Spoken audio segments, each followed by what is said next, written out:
Hey guys, in this video I'll be teaching you how to change your hairstyle with AI. You can use this AI for free by clicking the link in the description. After clicking the link, this page will be open and you will have to click Explore Firefly.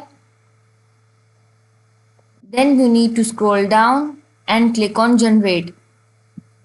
Click on Upload Image. Upload your image.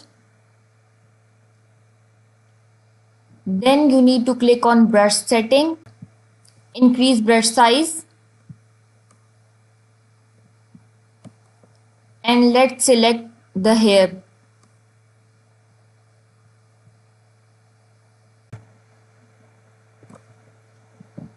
Now you need to write here what type of image do you want. I'll write hairstyle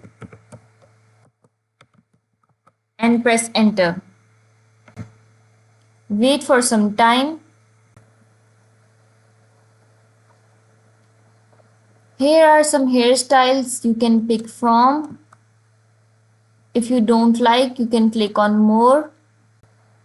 This is how you can change hairstyle by using AI. I hope the video helped you. Remember to give this video thumbs up if you found it useful and subscribe our channel for more tutorials like this. Thank you for watching this video.